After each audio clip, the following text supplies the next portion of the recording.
Hello student, I am your geography teacher Vivek from California Public School. Dear student, this your chapter 11 is going on minerals and energy resources. In this chapter, we all discuss iron ore, manganese, copper and bauxite. After that, conventional source we discuss coal, petroleum and natural gas. Okay, and further part hydropower, Bakhara Nangal Dam and Hirakund. Now this time, this part is deduct by the board. So ये आपके syllabus का part नहीं है this year. And now we start here the new topic multi-purpose river project. Okay, and after that last topic we discuss non-conventional source in next video. Okay, so now today we discuss here multi-purpose river project. Okay, and this is your important part, and sometime here 2 marks का question put होता है in your exam. Okay, but is a multi-purpose river project. ठीक है, and main objective इसके question में put होते हैं 2 marks के. Okay, so we start here multipurpose river project. अब देखो मल्टीपर्पस जैसे नेम से क्लियर है कि जब किसी पर्टिकुलर रिवर प्रोजेक्ट से हम बहुत सारे हमारे पर्पस जो है फुलफिल हो रहे हैं. ओके, उसको तो multipurpose river project. So multipurpose project launched after the independence with their integrated water resources management approach.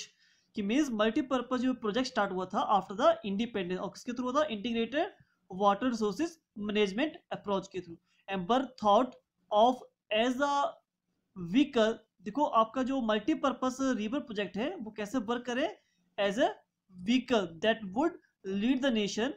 कि जो व्हीकल्स होते हैं वो किसी नेशन को डेवलप करते हैं. ठीक है, क्योंकि वो क्या कहते हैं मटेरियल्स को one place to another place ले जाने के लिए इजी हो जाता है. ठीक, वैसे ही आपके किसी भी नेशन को डेवलप करने के लिए जो हमारे मल्टीपर्पस रिवर प्रोजेक्ट हैं ये भी एज ए व्हीकल अपना रोल प्ले कर रहे हैं. ओके, सो उनका थॉट क्या है कि as the vehicle that would lead the nation to development and progress.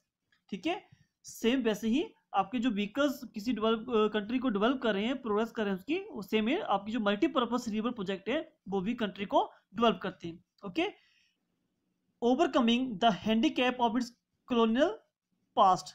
जिसका पास्ट हैंडीकैप्ड हो उसको आगे ले जाने के लिए बिफोर द इंडिपेंडेंस हम किसके अंडर थे, ब्रिटिश पीपल्स के अंडर काम कर रहे थे सभी. ओके, तो हमारा जो पास्ट था वो प्रॉपरली कैसे इसको बोल सकते हैं हैंडीकैप था. ओके, तो जिसका पास्ट हैंडीकैप हो उसको आगे ले जाने के लिए मल्टीपर्पस रिवर प्रोजेक्ट एक इंपॉर्टेंट रोल प्ले करे like a vehicle. Okay, and now Pandit Jawaharlal Nehru proudly proclaimed होता है घोषणा करना, ये कहना. Okay, the dam as the temple of modern India. तो यहां से सम टाइम 1 मार्क्स का क्वेश्चन पुट होता है कि ये लाइन किसने कही थी, temple of the modern India. Dams को ये बात डैम्स को बोला गया टेम्पल ऑफ मॉडर्न इंडिया. किसने कहा था, पंडित जवाहरलाल नेहरू ने. Okay, so keep in the mind यहाँ से बहुत से कि मैक्सिमम यहाँ से क्वेश्चन पुट होता है 1 मार्क्स का कि जो डैम को टेम्पल ऑफ मॉडर्न इंडिया कहा गया है किसने कहा है, वो किसने कहा है, पंडित जवाहरलाल नेहरू ने. Okay, proudly proclaimed dam as a temple of modern India. The reason, और उसके पीछे रीजन क्या था, being that it would integrate development of agriculture and village economy. क्योंकि रिवर मल्टीपर्पस रिवर प्रोजेक्ट से क्या हो रहा है, एक तो एग्रीकल्चर और विलेज की इकोनॉमी स्ट्रॉन्ग हो रही है विद रैपिड इंडस्ट्रियलाइजेशन. इंडस्ट्रियलाइजेशन में भी वाटर का इंपॉर्टेंट रोल प्ले कर रही है बेटा, and growth of urban economy. तो इन सभी के लिए एक इंपॉर्टेंट रोल प्ले कर रहे हैं मल्टीपर्पस. दस भाई को कहा गया temple of the modern India. जैसे टेम्पल को पूछते हैं वैसे ही वाटर रिवर भी उसी तरह रोल प्ले कर रही है, क्योंकि इससे बहुत सारे हमारे पर्पस जो है वो फुलफिल हो रहे हैं. और कौन से पर्पस हो, like agriculture, village economy, rapid industrialisation, growth of urban economy, ये सारे जो वर्क हैं वो फुलफिल हो रहे हैं by the multipurpose of river project. Okay, अब मल्टीपर्पस रिवर प्रोजेक्ट क्या है, multipurpose project is that which simultaneously means simultaneously means क्या होता है, एक साथ, सर्व सेवरल पर्पस, जब एक साथ मल्टीपर्पज क्यों हो रहे हैं, बहुत सारे पर्पस हमारे एक साथ फुलफिल हो रहे हैं सेम टाइम में। For example if we construct a dam in any particular river, जिसकी पर्टिकुलर रिवर के ऊपर हम कंस्ट्रक्ट ऑफ डैम कर रहे हैं, तो उसके behind a large quantity of water collect हो जाएगा। ओके, जिस डैम है, हमने कंस्ट्रक्शन ऑफ डैम कर दिया, उसके बिहाइंड एक लार्ज क्वांटिटी ऑफ वाटर क्या हो रहा है, कलेक्ट होगा। तो ये डेफिनेशन ऑफ डैम है। Dam is a barrier across flowing the water, कोई रिवर आपकी फ्लो कर रही है, उस बीच में कोई बैरियर बना देना, ठीक है। दैट ऑब्स्ट्रक्ट, जो कि ऑब्स्ट्रक्ट वाटर को रोक रहा है, ठीक है। एंड डायरेक्ट और रिटार्ड, रिटार्ड होता है स्पीड को स्लो करना, द फ्लो, जो रिवर आपकी फास्ट फ्लो कर रही है, जब बीच में कंस्ट्रक्शन ऑफ डैम होगी तो वाटर की स्पीड स्लो हो जाएगी। Okay, and creating a reservoir या लेक, या कोई इंपाउंड, कोई रिजर्वायर या लेक लाइक दिस, आपका को वाटर कलेक्ट हो जाता है बिहाइंड द डैम। ओके, अब बात आ रही है कि ऐसे कौन से मल्टीपर्पस हैं जिसके थ्रू मल्टीपर्पस कहा गया है, कि इसके थ्रू डैम्स को मल्टीपर्पस कह रहे हैं। इरिगेशन, एक साथ में बहुत सारे हमारे पर्पस फुलफिल हो रहे हैं, जब डैम के बिहाइंड और large quantity of water collect हो जाती है तो उसका use for irrigation, flood control हो रहा है, हाइड्रो इलेक्ट्रिक जनरेशन, बिजली बन रही है आपकी, इलेक्ट्रिसिटी प्रोड्यूस हो रही है, नेविगेशन, बाई शिप मूव कर रहे हैं one place to other place, fishing कर रहे हैं, और टूरिज्म। तो ये सारे पर्पस जो है वो फुलफिल हो रहे हैं एक रिवर प्रोजेक्ट में। तो that's we called multi purpose river project. Okay, because behind the dam collect a large quantity of water, due to that we use this water in the form of irrigations, flood control हो रहा है, hydro electricity generation हो रही है, navigation, fishing और tourism, that we call multipurpose river project. अब बात करते हैं यहाँ पर ऑब्जेक्ट की। But are the main object. Advantage, advantage means object, किसी क्या एम है, क्या ऑब्जेक्टिव, क्या इसके बेनिफिट हमें मिल रहे हैं। ओके, फर्स्ट क्या है, generation of power means electricity. The multipurpose project are the main source of power generation according to economic survey 2013 और 14। 2013 और 14 में क्या होता है, एक सर्वे हुआ था, और उसके according more than 41,997 megawatt power produce की जा रही है, जो कि टोटल इलेक्ट्रिसिटी का 15% है। कि मीन्स हमारे पूरी कंट्री में जितने भी पावर रिसोर्सेज में से 15% जो है वो बाय द वाटर हम इलेक्ट्रिसिटी प्रोड्यूस कर रहे हैं। ओके, और unit work they provide us neat, pollution free and cheapest energy which is backbone of industry and agriculture, कि हमें पोल्यूशन फ्री और नीट एंड क्लीन एनर्जी मिल रही है बाय द वाटर, ठीक है, और which is the backbone of industry and agriculture, because industry भी रन कब से करेगी, जबकि मशीन रन करेगी, और मशीन इलेक्ट्रिसिटी से रन करती है। ओके, सेम ईयर एग्रीकल्चर में जब वाटर इरिगेशन कर रहे हैं तो वाटर को लिफ्ट करने के लिए भी जब मोटर की जरूरत पड़ती है, वो भी इलेक्ट्रिसिटी चलती है। तो दैट मीन्स ये बैकबोन है इंडस्ट्री और एग्रीकल्चर में, ठीक है। तो फर्स्ट मेन ऑब्जेक्ट क्या है, जनरेशन ऑफ पावर, कि जब हम वाटर को कलेक्ट कर रहे हैं बिहाइंड द डैम, सो उसका जो फर्स्ट पर्पस, जो मेन ऑब्जेक्ट क्या है, first generation of power. Second, flood control. जब यूनिट हो कि कुछ रिवर्स होते हैं, उनको होते हैं सोरो ऑफ रिवर। सोरो मीन्स होता है दुख, जिसको होते हैं कि बिकॉज से जब फ्लड आता है तो बहुत सारी चीजों को वो इफेक्ट करता है, दैट्स व्हाई सो कॉल्ड सोरो। लाइक दिस सोरो ऑफ बिहार, तो कोसी रिवर को बोला जाता है सोरो ऑफ बिहार, क्योंकि बिहार में उससे बहुत सारे फ्लड आते हैं ड्यूरिंग द मानसून सीजन, और ड्यू टू दैट बहुत सारे हमारे जो एरियाज हैं, बहुत सारे आपका एग्रीकल्चर लैंड जो है, बहुत सारे पीपल्स के जो रेजिडेंशियल एरिया है वो वाटर में फ्लो कर जाते हैं, जैसे उसको सोरो ऑफ रिवर ऑफ सोरो कहा जाता है, ठीक है। सो आफ्टर दैट जब दिस रिवर सपोज कर दिस कोसी रिवर, उसको सोरो ऑफ बिहार बोलते हैं। क्यों बोलते हैं, क्योंकि वहाँ पर फ्लड आता है और उसकी वजह से बहुत सारा वहाँ पर वीकेंड से लैंड, हमारा जो एग्रीकल्चर लैंड है या आपका रेजिडेंशियल एरिया, वो फ्लो कर जाता है उसमें, ठीक है। Great loss of property and life का लॉस होता है। ओके, सो जब कंस्ट्रक्शन ऑफ डैम हो जाएगा उस रिवर के ऊपर, तो नेचुरल बात है वाटर का फ्लो कलेक्ट हो जाएगा और यहाँ पर नीचे फ्लड नहीं आएंगे। ओके, सो फ्लड को कंट्रोल करने के लिए भी डैम एक इंपॉर्टेंट रोल प्ले करता है। Clear? So these project control the flood because water can be store in them. ठीक है, ये फ्लड को भी कंट्रोल करते हैं। क्यों कंट्रोल कर रहे हैं? क्योंकि वाटर जो है जो डैम के बिहाइंड स्टोर हो रहा है। And these project have convert many rivers of sorrow into river of boon. Boon क्या होता है? वरदान मिलना किसी से, अपना बेनिफिट निकालना उसी से। देखो, जो रिवर पहले फ्लड आता था आफ्टर कंस्ट्रक्शन ऑफ डैम, उसमें फ्लड नहीं आएगा बिकॉज डैम के बिहाइंड वो वाटर, सारा वाटर कलेक्ट हो जाएगा। तो अकॉर्डिंग टू नीड वहां से हम उसको बाहर निकाल सकते हैं पानी को। ओके, तो बहुत सारी ऐसी रिवर्स थी जो पहले रिवर ऑफ सोरो थी, लेकिन वो कन्वर्ट होगी इसमें रिवर ऑफ बून में after the construction of dam. Okay, for example river Kosi. Kosi river की बिहार में है। Okay, and now after that soil conservation. और नेचुरल जब फ्लड नहीं आएंगे, वाटर की स्पीड रिड्यूस हो जाएगी by the construction of dam, तो आपका जो सॉइल है वो इरोड नहीं होगी। तो this conserve the soil because they slow down the speed of water. Okay, and on irrigation, जब large quantity of water collect हो जाएगा बिहाइंड द डैम, तो नेचुरल वाटर का यूज हम इरिगेशन के लिए करते हैं। ओके, तो these project are the main source of irrigation for our country. These irrigate the field during the dry season, and many canals have been dug and they irrigate dry areas. Okay, बहुत सारे canals को निकाल सकते हैं construction of dam से, ठीक है, और उसका यूज कर सकते हैं इन ड्राई एरियाज में। Afforestation, trees are systematically plant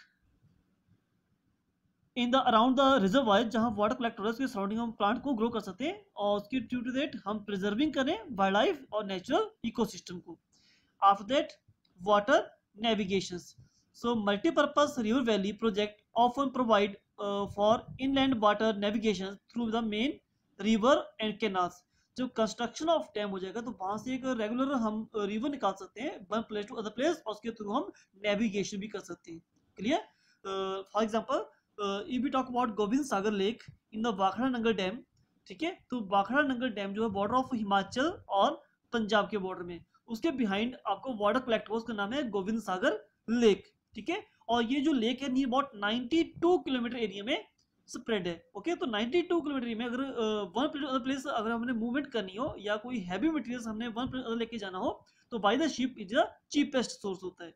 okay, तो इजीली हम उसमें ट्रांसपोर्ट कर सकते हैं मटेरियल को। It is the cheapest means of transport for the heavy goods. Okay, और नियर अबाउट मोर देन 80% हमारा जो ट्रेड होता है one country to another country, वो भी बाय द वाटर ही होता है, बाय द ओशियंस होता है। ओके, क्योंकि वाटर में सबसे चीपेस्ट सोर्स ऑफ है जो हैवी थिंग्स के लिए बहुत ही सुटेबल है। Okay, and fisheries. So natural बात है, जब रिजर्वायर कलेक्ट हो जाएगा तो हम अपने according to ideal condition according हम डिफरेंट वैरायटी ऑफ फिशिंग की ब्रीडिंग कर सकते हैं, वो वहां पर कर सकते हैं। These provide the ideal condition for the breeding of fish, और chosen variety of fish are allowed to grow. जो भी वैरायटी हमें वहां पर ग्रो करनी है उसको हम चूज करके ग्रो कर सकते हैं। Such well developed fish farm can be the cheapest source of protein of our peoples, क्योंकि चीपेस्ट सोर्स है हमारे लिए प्रोटीन का। एंड टूरिज्म सेंटर, और dams also attract the peoples, उनको क्यों अट्रैक्ट कर रहे हैं टूरिस्ट को? These project are well cared, बहुत अच्छे तरीके से बनाए जाते हैं, साइंटिफिकली डेवलप किए जाते हैं। So these become the centre of tourist attraction, तो लोग देखना चाहते हैं कि डैम किस तरह रेडी की जाती है, तो that's why also it is a attraction होती है और लोग यहाँ तो मूव करते हैं। ओके, तो this are the main object, ये मल्टीपर्पस है एक रिवर प्रोजेक्ट की, पर्टिकुलर डैम बनने से ऑन द रिवर। अब क्वेश्चन यहाँ से राइज होता है, in the recent year multipurpose project and large dam have come under the great scrutiny. Scrutiny means examination, properly ध्यान रखना है उसका बेटा, and opposition due to the flowing reason. अब यहाँ से क्वेश्चन पुट होता है कि आपके जो ये डैम है, लार्ज प्रोजेक्ट है, वो under the great scrutiny and opposition में क्यों लोग होते हैं, उसके पीछे कॉज क्या है, क्यों इनको अच्छे से एग्जामिन करके रेडी किया जाता है। और यूनोटोल की आपका जब कंस्ट्रक्शन ऑफ डैम होता है उसके बिहाइंड एक large quantity of water collect होती है। इफ समवेयर किसी कॉज की वजह से अगर ये बाई चांस आपका डैम ब्रेक डाउन हो जाता है, तो नेचुरल बात है इससे थ्रू इतना फ्लड आएगा कि आपका बहुत सारा एरिया जो है वो डैमेज हो जाएगा। ओके, तो इसको बहुत ही केयर के साथ, बहुत ही मीन्स कैसे कि अच्छे से एग्जामिनेशन करके इसको रेडी किया जाता है। ओके, तो उसकी वजह कॉस्ट क्या है, एक तो हाई कॉस्ट, कि the initial cost of building the dam is very high, इस डैम को कंस्ट्रक्ट करने की जो इनिशियल स्टार्टिंग जो कॉस्ट है बहुत हाई है। It require a lot of capital and engineering skill. इसको बनाने के लिए बहुत, कैपिटल मीन्स मनी, पैसा चाहिए, and engineering skill and modern machinery which is not available in India, जो इंडिया के पास अवेलेबल नहीं है, क्योंकि हमारे यहाँ पर जो कंस्ट्रक्शन डैम होती है वो with the help of other country होती है। ओके, सो इसको बहुत ही ध्यान से, बहुत ही बीके से अच्छे वे में इसको रेडी किया जाता है। Okay, end of that adverse impact on environment. अब कंस्ट्रक्शन डैम के बेनिफिट तो है, बहुत सारे ऑब्जेक्ट तो है, लेकिन इसका बैड इम्पैक्ट हमारे इन्वायरमेंट के ऊपर भी पड़ता है। और कैसे पड़ता है? A vast variety of flora and fauna, flora means plant और fauna means animals, as well as human settlement get submerged in the water of reservoir formed by the dam। जब हम पर्टिकुलर रिवर पर construction of dam करें तो उसके behind एक large quantity of water collect हो जाता है।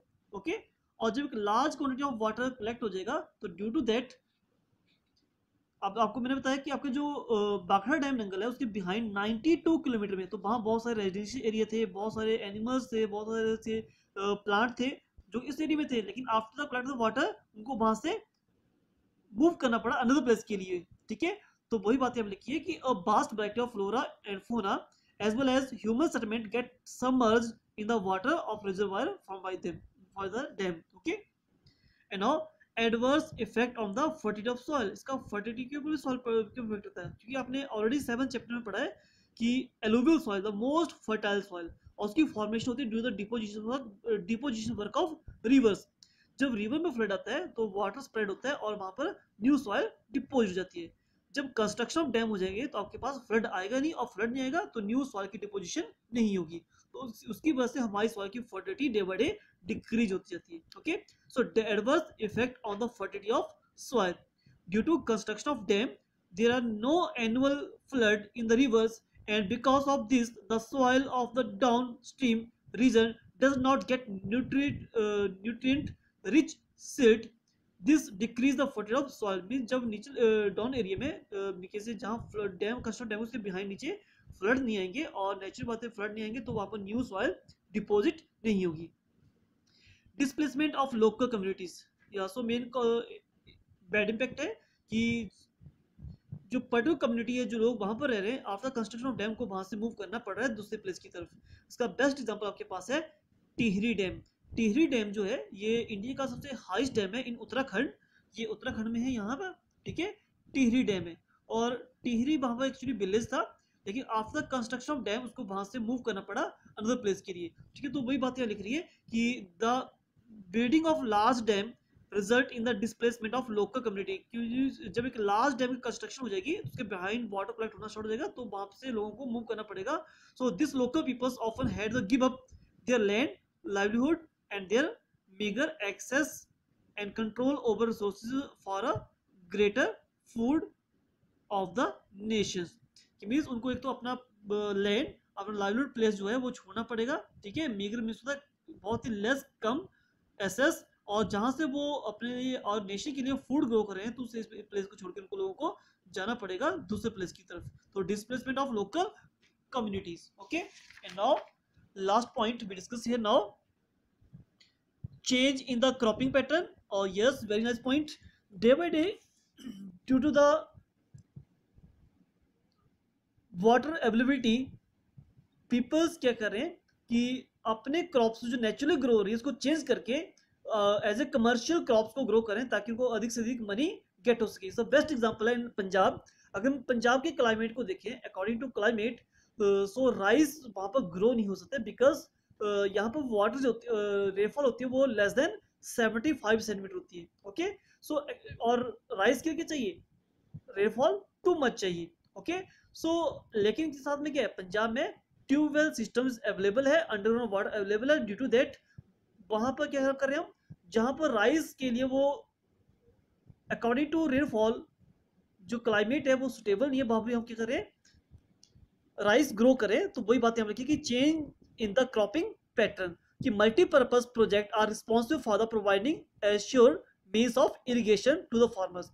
कि जब हमारे पास वाटर अवेलेबल हो रहा है उसके थ्रू क्या है, जो फार्मर है वो अश्योर है कि उनके पास इरिगेशन सिस्टम है, उनके पास वाटर अवेलेबल है। और due to this most of the farmers have changed the cropping pattern shifting to water intensive and commercial crop, वो नेचुरली जो ग्रो होने वाले क्रॉप है उसको चेंज करके जो क्रॉप कमर्शियली यूज हो रही है, जहां से उसको ज्यादा पैसा मिल सकता है, वो क्रॉप्स ग्रो करना स्टार्ट कर रहे हैं। This has to lead salination, salination means salinity, कि सॉइल की जो सॉल्ट की क्वांटिटी इंक्रीज होती जाती है और उसकी वजह से सॉइल का जो इकोलॉजिकल बैलेंस है वो डिस्टर्ब हो जाता है। ओके, और उसकी वजह से सॉइल की फर्टिलिटी डिक्रीज होती जाती है। ओके, ये है change in the cropping pattern. Okay, so today we discuss here multi-purpose river project and their object, ठीक है, and why we need to more scrutiny and opposition of the dam, उसके पीछे भी बहुत सारे कॉज हमने डिस्कस किए। There are 5 cause we discuss here. And now next is a multipurpose project of India, Bhakra Nangal dam, Hirakud dam. Now this year ये आपके syllabus में नहीं है, ठीक है। And now further part we discuss next coming video, non conventional energy resource. Thank you.